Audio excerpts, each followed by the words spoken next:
সরকার ক্ষমতায় আছে তাদের পার্লামেন্টে ইতিমধ্যেই কর্তৃত্ববাদ কায়েম করে রেখেছে। তাদের যে প্রক্রিয়ায় সংসদ চলছে, বিগত সংসদ থেকে খুব বেশি গুণগত পরিবর্তন আমরা দেখছি না। সেই কারণে সংসদে সুস্থ পরিবেশ না থাকায় বিরোধী দল আজকে রাজপথে আসতে বাধ্য হয়েছে। বাংলাদেশের 11 দল ইতিমধ্যে রাজপথের কর্মসূচি ঘোষণা করেছে। আমরা সপ্তাহব্যাপী কর্মসূচি দিয়েছি।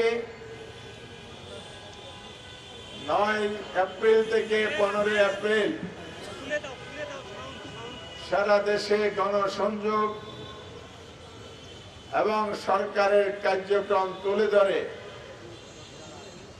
লিফলেট বিতরণ করা হবে ব্যাপকভাবে জনমত গঠনের জন্য। পাশাপাশি বিক্ষোভের ডাক দেওয়া হয়েছে। 11 এপ্রিল বাংলাদেশের সকল মহানগরী রাজধানী ঢাকা ব্যতীত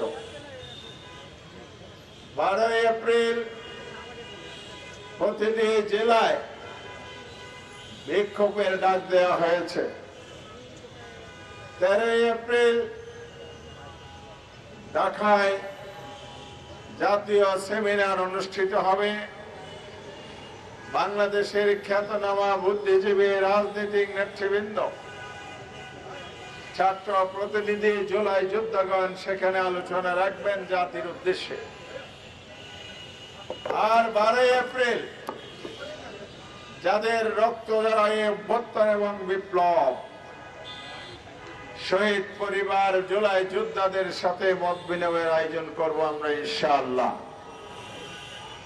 এই কর্মসূচিগুলোর আজকে প্রথম দিবস। এই দিবসে আমরা বলেছি এই রক্তাক্ত শাহবাগ বিপ্লবের যে সাক্ষী এই চত্বর, এই 24 জুলাই চত্বর, যেখানে গণ অভ্যুত্থানের মাধ্যমে স্বৈরাচারের পতন হয়েছিল, সেই চত্বরে আমরা এখানে এসেছি আমরা সরকারকে স্মরণ করানোর জন্য। জুলাইকে স্মরণ করুন, শাহবাগ চত্বরকে স্মরণ করুন, আবু সাইদ মুগ্ধের কথা স্মরণ করুন, 1400 জুলাইয়ের শহীদকে স্মরণ করুন। আর শুধু জুলাইকে স্মরণ নয়, 5ই আগস্টের পরিণতিকে স্মরণ করুন। তাহলে বাংলাদেশ সঠিক পথে আগাবে। আমরা চাই না রাজপথে উত্তাপ তৈরি করতে। আমরা চাই সংসদে সকল সমস্যার সমাধান।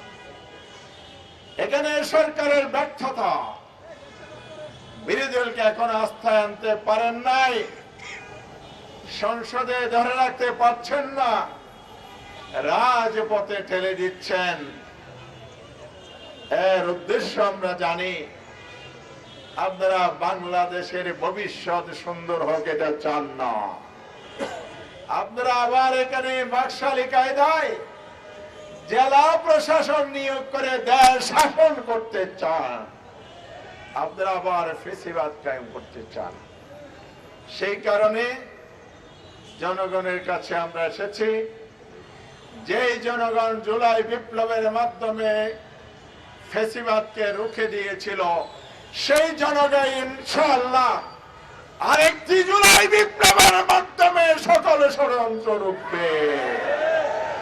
আসুন প্রিয় ভাই বন্ধুরা, কথা আর বাড়াতে চাই না। আজকে বক্তৃতা দেওয়ার দিন নয়। নেতৃবৃন্দ ইতিমধ্যে উপস্থিত হয়েছেন।